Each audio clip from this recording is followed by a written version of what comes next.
Prosegue la lotta al clan di Ostia e dopo gli Spada decimati dagli arresti e ora tocca a quella dei Triassi. Sono 42 le persone tra discendenti e affiliati alla compagine criminale di origine siciliana, di Siculiana, nell'Agrigentino, appartenenti al clan Triassi, finiti in manette questa mattina nell'ambito di una maxi blitz dei carabinieri del gruppo di Ostia, coordinati dalla DDA della Procura di Roma. I reati contestati agli indagati sono associazione armata finalizzata al traffico di droga, sequestro di persona a scopo di estorsione, la detenzione illegale di armi, le minacce e la ricettazione.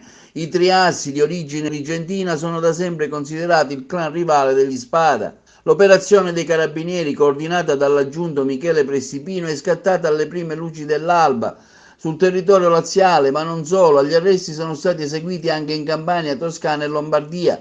Inoltre alla famiglia Triassi sono stati sequestrati beni immobili e immobili per un valore complessivo di circa 2 milioni di euro. Al vertice del clan è stato individuato un anziano malvivente, già elemento di spicco dell'organizzazione criminale nota come Banda della Marranella, operante nella periferia est della capitale e in posizione immediatamente subordinata a 2 criminali della famiglia Triassi.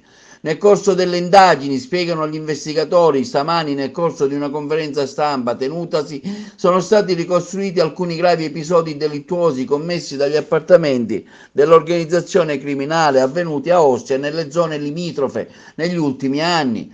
Da vecchie inchieste, come ad esempio la Nuova Alba, emerge un malaffare dal 95 a oggi, secondo cui il clan Triassi, legato alla nota famiglia mafiosa dei Caruana e Cuntrera, banchieri di Cosa Nostra, gestivano il traffico di armi, stupefacenti e controllavano le attività di balneazione e ristorazione nel litorale a Ostia. E poi, per ricordare a Ostia i siciliani Triassi, imparentati sempre con i Cuntrera e Caruana, 2 latitanti furono arrestati nel 1998 proprio a Ostia. Quell'operazione portava la firma dell'indimenticato Nicola Calipari e del colonnello dei carabinieri Mario Parente, capo dei servizi segreti, che a sua volta entrarono in conflitto con i fasciani.